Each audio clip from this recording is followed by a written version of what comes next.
Good morning. So good to be here with you guys this morning. I would have been here with you all many hours ago, but as life is happening, I had a pretty interesting start of this morning where I didn't have time. I had so much to do. Meanwhile, just because things don't always go as planned, you still just uphold your commitment. So thank you guys for tuning in to another episode of The Breakfast Show with Marisha LaShay. Excuse me, this day I am going live a little bit later in the morning. Normally I get early morning, but this is later morning, which is fine.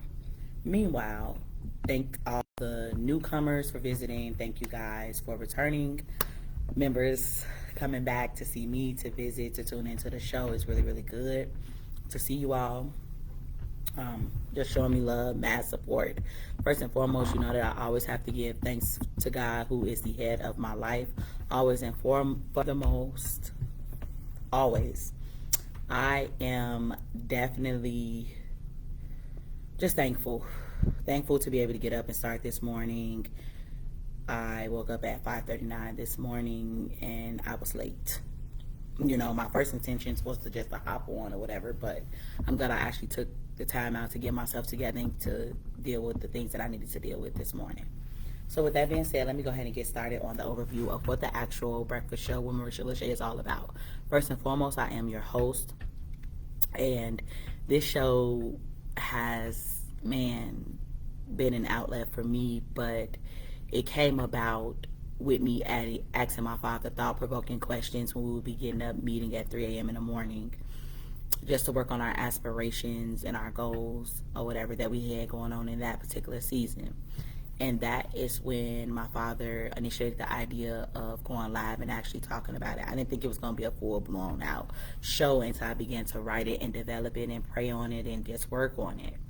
So here we are today, starting with me asking thought-provoking questions or topics and things like that, which been able to use my gift of gab to inspire, to motivate, and to encourage other people like myself, and to actually be able to provide in a platform that is geared towards those thought-provoking questions so people can be heard and share their ideas and their thoughts. So, you guys, I'm currently in my 5th season of The Breakfast Show with Marisha LaShay, and this is my 2-year anniversary of being in the podcast business. And let me tell you, this is not just something that you could just do overnight and, okay, I'll do it when I do it. No, this show happens 4 times out of the year in the months that only have 30 days. So that's November, like we're currently in. We have April, June, and September. And in these particular months, it have allowed me the opportunity to come before you with different themes and different ideas. So with that being said, I always provide a countdown. Today is day 22 of The Breakfast Show with Marisha LaShay. And we have 8 more days, you guys. This is going to be great. It's going to be amazing. We have more stuff in store. I know I do, and I say we because I know that I'm not going to do this alone. I'll be doing collaborations with other good people from different artists, local and new and up and coming, right? And with that being said, we're moving on to the next part of the show, and that is when we do our mental check-in. Right? And when you are mentally checking in, you are checking in with yourself to see how your day is going to go and how your day is currently going if you have already started your day and you're just tuning in. So for me, when I started this morning, I was a low 3. I'm here now at a 8.7 because I got food and I'm at the halfway mark of my day as far as for teaching. I've already taught 2 classes, my 8th grade class, and I taught my 7th grade class. So as I go to my other half of my day, I'll be teaching, picking up my students, my 8th graders from lunch, and then I'll go on and finish my day off with my 7th graders. So yes, and then it'll be Thanksgiving. Ooh, yes, to the Thanksgiving break.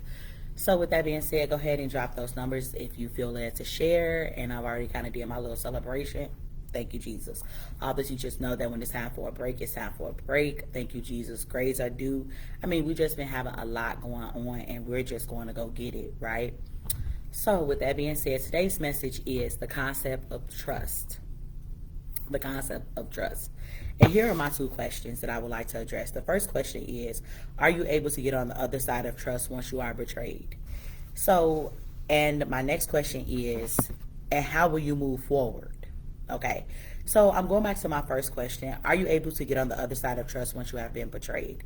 For those people, some people are going to say yes and some people are going to say no. And I'm going to start with the people that say no first today.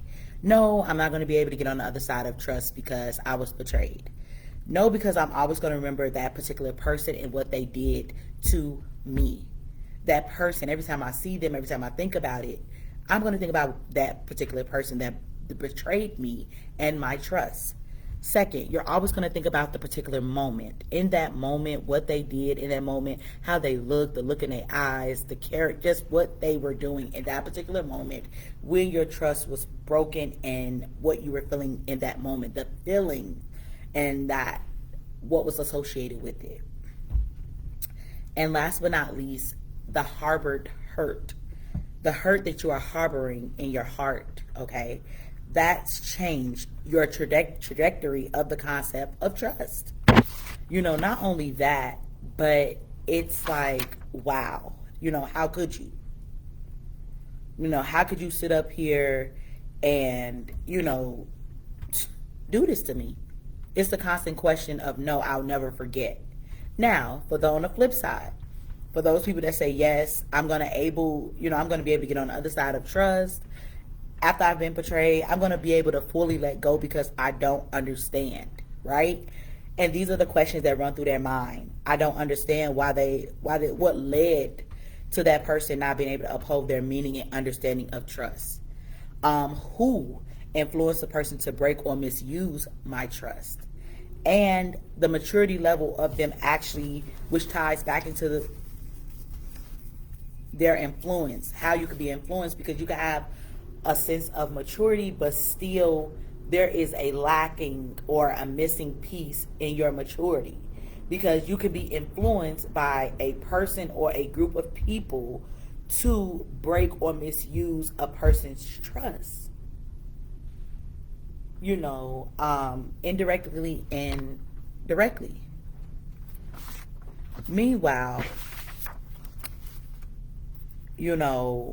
those are my things that I was just saying for the person that's saying, yes, I'm going to, or whatever.